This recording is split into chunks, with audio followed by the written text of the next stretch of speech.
Assalamualaikum warahmatullahi wabarakatuh.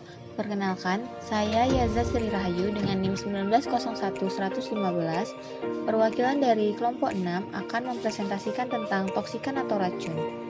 Sebelumnya, saya akan memperkenalkan anggota dari kelompok 6, yaitu ada Dinda Zulfi Rosadi dengan NIM 1901084, Ika Benilaida Putri Damanik dengan NIM 1901091, Nadia Jamil dengan NIM 1901097, Rahma Safrita Dewi dengan NIM 1901103, Septia Vanisa dengan NIM 1901109, dan saya sendiri Yaza Sri Rahayu dengan NIM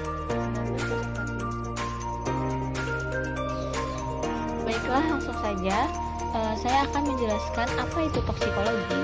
Toksikologi adalah suatu ilmu yang mempelajari tentang efek yang merugikan dari berbagai bahan kimia dan fisika pada semua sistem kehidupan. Dalam toksikologi terdapat istilah toksisitas, yaitu merupakan kemampuan suatu bahan kimia untuk menyebabkan kerusakan. Lalu, apa itu toksin?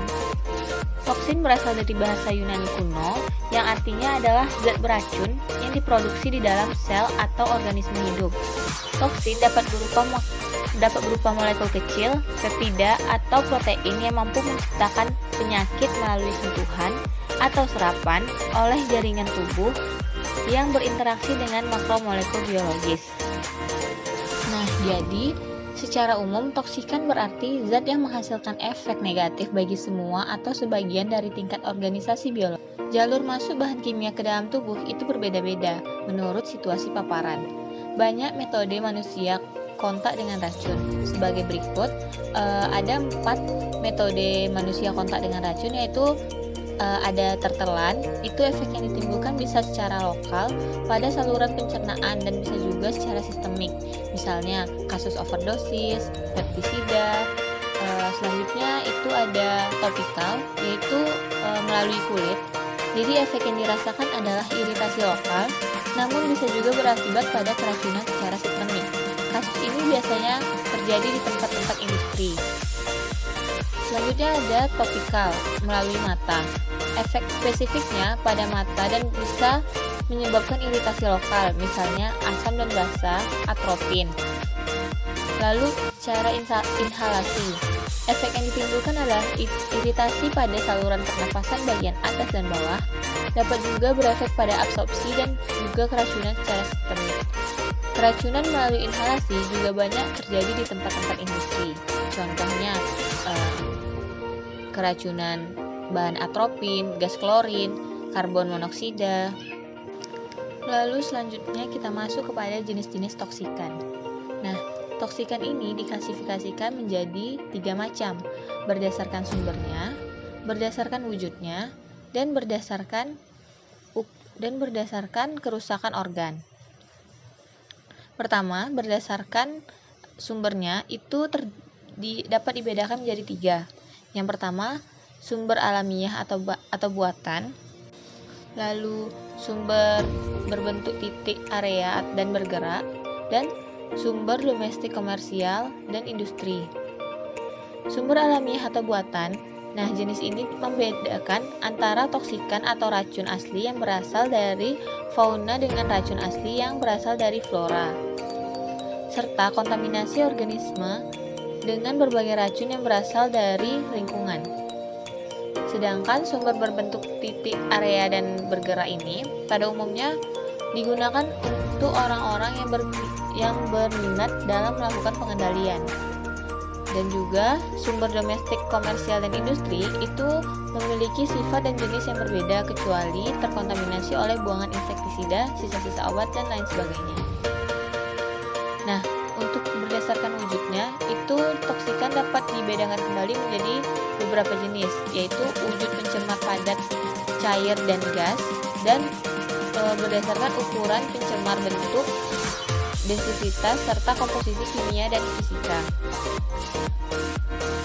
Berdasarkan wujud pencemar padat, cair, dan gas, toksikan atau racun memiliki efek yang berbeda-beda.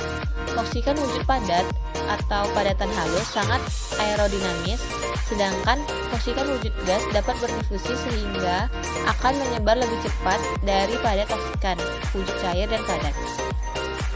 Untuk jenis ukuran pencemar bentuk, densitas, serta komposisi kimiawi dan fisika, memberikan petunjuk mudah tidaknya suatu pencemar memasuki tubuh host dan cepat atau tidaknya menimbulkan efek dan sampai seberapa jauh efeknya.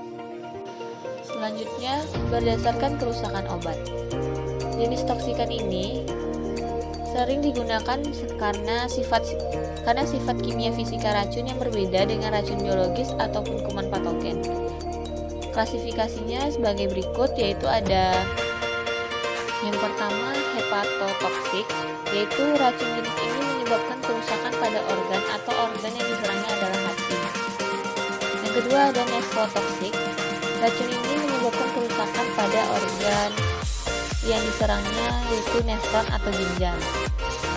Yang ketiga ada neurotoksik, racun ini menyebabkan kerusakan pada organ neuron atau saraf. Yang keempat ada hematotoksik, racun ini menyebabkan kerusakan pada organ darah atau sistem pembentukan sel darah. Yang kelima ada pneumotoksik, yaitu menyebabkan kerusakan pada paru-paru. Baik, selanjutnya saya akan menjelaskan tentang pengertian racun biotis dan atau biotoksin. Nah, racun biotis atau biotoksin merupakan racun yang terdapat pada biota. Racun ini berupa racun asli dan racun sekunder. Racun asli dapat diartikan yakni biota itu sendiri yang menjadi racun. Racun asli ini dapat dibagi menjadi dua jenis, yaitu organisme itu sendiri yang beracun bagi makhluk hidup lain yang memakannya, misalnya seperti racun yang ada pada ikan buntal, atau jenis kedua yaitu racun yang sengaja dimasukkan ke dalam tubuh mikroorganisme lain, ke dalam tubuh organisme lain yang bertujuan sebagai defense, misalnya ular, laba-laba, serta kalajengking. Sedangkan racun sekunder merupakan biota yang beracun akibat kontaminasi dari media tempat biota itu hidup. Baiklah, untuk penjelasan jenis-jenis racun biotis akan dijelaskan kembali oleh teman saya yaitu Nadia Jamil. Kepada Nadia Jamil dipersilahkan. Baiklah, di sini saya Nadia Jamil dengan NIM 19011097 akan melanjutkan penjelasan dari Yaza Sri Rahayu. Baiklah, selanjutnya itu ada jenis-jenis racun biotis. Yang pertama ada mikroba. Racun mikroba itu dibuat oleh mikroba itu sendiri yang berupa metabolisme atau metabolit. Nah, contoh yang pertama ada Vibrio cholera. Itu adalah bakteri yang masuk ke dalam tubuh melalui makanan atau minuman, kemudian masuk ke dalam usus halus. Selanjutnya ada Clostridium botulinum, yaitu adalah bakteri yang dapat menyebabkan penyakit botulisme yang sangat mematikan karena keracunan makanan. Jika ada manusia yang mengalami keracunan akibat ini, maka akan dapat meninggal dalam jangka waktu 3-7 hari jika tidak ditangani dengan medis dengan tepat. Nah, yang ketiga ada namanya Clostridium tetani. Ini adalah bakteri penyebab penyakit tetanus. Bakteri ini hidup di tanah terbuka dan berkomensialisme pada usus kuda. Nah, karakteristiknya ada pertama itu ada gram positif, anaerob, abrigat, spora berbentuk drumstick, sangat resisten terhadap panas serta antiseptik, resisten terhadap fenol dan bahan kimia. Nah, selanjutnya ada Pseudomonas cocovenans. Nah, ini berasal dari ampas kelapa yang terkontaminasi oleh bakteri Pseudomonas cocovenans. Nah, gejala yang pertama itu keracunannya itu ada berupa hiperglikemia yang kemudian diikuti dengan hipoglikemia hebat sehingga dapat menyebabkan kematian, yaitu koma. Nah, yang terakhir ini ada namanya Corynebacterium dipteria. Itu adalah penyebab penyakit dipteria yang dapat menyerang saluran pernafasan dan juga kulit. Nah, di sini bakterinya menyerang kulit juga pernafasan. Nah, ternyata toksikan itu juga menyerang tanaman dan juga banyak tanaman-tanaman yang beracun. Nah, cara mengetahui tanaman-tanaman itu beracun ialah pertama, racun biasa ditemui pada buah, daun, biji, dan akar. Yang kedua, memiliki rasa yang pahit, bergetah seperti susu. Jamur liar, tanaman dengan kuncup berlaminasi, tanaman liar atau tanaman yang tidak dikenal sebaiknya untuk dikonsumsi, yang tidak dapat dikonsumsi oleh manusia. Berikut adalah contoh tanaman beracun. Yang pertama ada curare, itu adalah berasal dari tanaman Rhododendron tomentosum dan Strychnos-toxifera. Racun ini banyak digunakan di negara India pada panah untuk membunuh hewan atau lagi memburu hewan.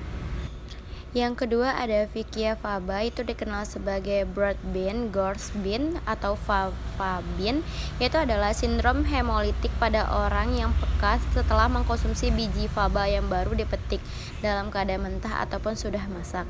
Jadi untuk mengkonsumsinya itu adalah untuk sindrom hemolitik pada orang yang peka. Nah, ternyata racun juga menyerang hewan. Nah, juga ada beberapa hewan yang terdapat racun. Yang pertama itu invertebrata, ada arthropoda, ada vertebrata.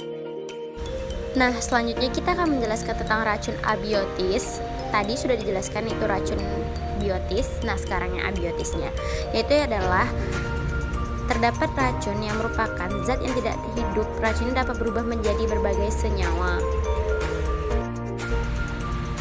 Jenis-jenis dari racun abiotis itu terbagi menjadi dua. Yang pertama ada racun logam dan racun non-logam. Nah, kalau racun yang logam itu adalah elemen yang di dalam larutan air dapat melepaskan satu atau lebih elektron menjadi kation.